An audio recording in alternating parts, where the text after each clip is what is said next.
আমাদের পাহাড়ের গ্রামে কিভাবে রেশম পোকা চাষ করে তৈরি করা হয় চকচকে হালকা আর ফাঁপা রেশমের কোকুন, চলো আজ তোমাদের দেখাই। টানা অনেক দিনের বৃষ্টি শেষে আজ আমাদের ঝুড়িতে পেলাম রেশম কীটের অসংখ্য ক্ষুদ্র ক্ষুদ্র ডিম।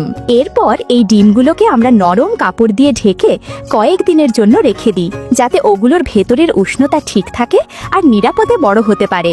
পুরো 7 দিন পর যখন ছোট্ট বাচ্চা রেশম কীট ডিম ফুঁড়ে বেরোতে শুরু করে, তখন আমরা তাজা তুঁত পাতাগুলো কেটে তাদের ওপর ছিটিয়ে দিই, যাতে তারা সঙ্গে সঙ্গে খাবার পায় এবং প্রথম বৃদ্ধিটা দ্রুত হয়। প্রায় 10 দিন পর ওদের বড় জায়গায় নিয়ে যাওয়া জরুরি হয়ে যায়, যেখানে তারা আরো বেশি পাতা খেতে পারে এবং আরো দ্রুত বড় হতে পারে। তবে এক জিনিস খুব জরুরি, ওদের প্রতিদিন তাজা পাতা দিতে হয়, কারণ পুরনো বা কম খাবার দিলে ওরা অসুস্থ হয়ে পড়ে এবং বাড়ার গতি থেমে যায়।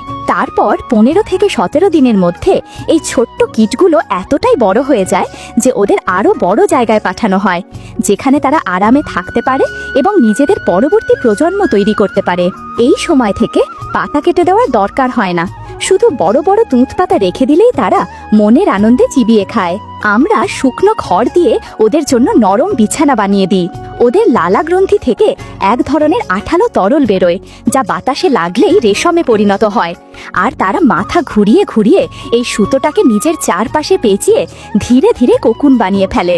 কোকুনের ভেতরেই ওরা নিজেদের আটকে রাখে, কারণ নিরাপত্তা, রূপান্তর এবং শেষে প্রজাপতি হয়ে বেরোতে ওদের পুরো অন্ধকার আর নিস্তব্ধতা দরকার। 30তম দিনে তারা এই কোকুন ভেঙে বেরিয়ে আসে এক নতুন রূপে, এক সুন্দর ফিতিঙ্গা বা প্রজাপতি হয়ে। কয়েক দিনের মধ্যেই তারা আবার প্রজনন করে, ডিম পাড়ে এবং খোলা আকাশে নিজেদের অর্ধেক জীবন কাটাতে বেরিয়ে যায়। আর এতদিনের যত্নের পর আমাদের হাতে আসে এই চকচকে হালকা ফাঁপা কোকুন, যেগুলো থেকে বেরোয় নরম সূক্ষ্ম সোনালি রেশমের সুতো, আর এই সুতো দিয়েই তৈরি হয় ফিনফিনে নরম রেশমি কাপড়।